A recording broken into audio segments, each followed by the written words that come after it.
What is happening, guys? Mike here, welcome back to the channel. Today we are going to be taking a look at a brand that generated $5.6 million in 30 days on Kickstarter and the watches that became a part of one of the top 20 Kickstarter campaigns ever. I know, I almost didn't believe it myself until I looked it up and saw it to be true. It's absolutely nuts, but today I have all the details on this watch and this brand for you. This is my review of Filippo Loreti.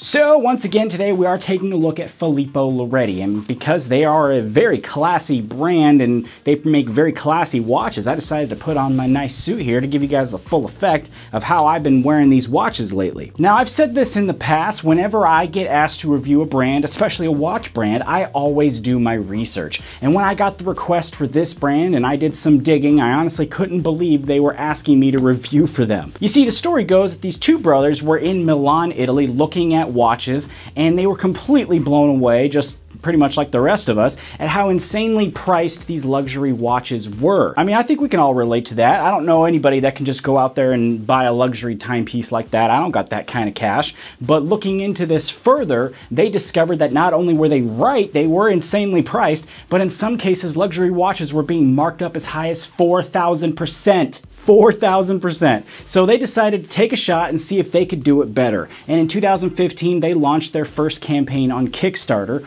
only looking to raise about 20 grand. And after only 30 days, that goal was destroyed when they actually raised over $920,000. In 2016, they decided to do their second collection, a totally new design. And this time they destroyed their first record and raised $5.6 million in 30 days and became the 18th largest crowdfunding project in Kickstarter history. Now, I don't know about you guys, but seeing these numbers really caught my attention and said I need to get a look at these watches, get a closer look, get some details, see what all this hype is about. And I'm sure you guys are feeling the same way. So let's get a closer look at these watches. Here we go.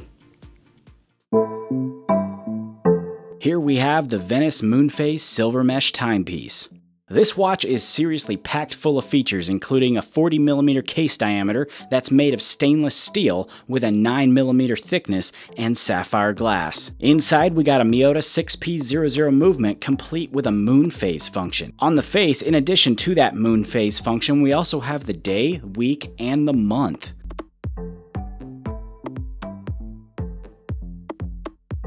The strap is an adjustable mesh, but a leather band is also offered by the brand and can be changed out very easily.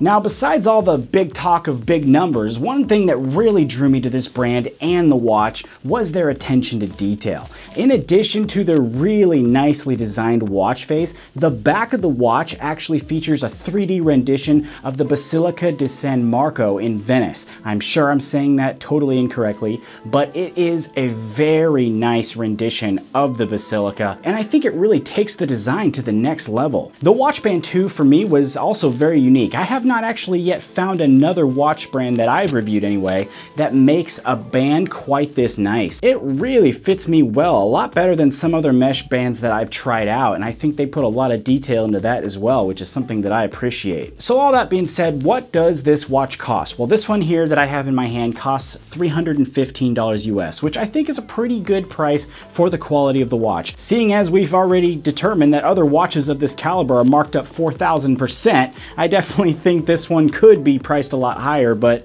it's actually in a pretty good price point, I think. Now, if you do want to check out Filippo Loreti, I will have a link to their site in the description down below. I'm also curious to hear what you guys think about this watch too, so don't forget to drop me a like and a comment down there if you like this episode. And if you haven't yet subscribed to the channel, make sure you do that as well. But that is it for today's episode. I want to thank you so much for stopping by the channel today and checking out this video. I'll be back to you guys again very soon. Take it easy. I'll see you next time.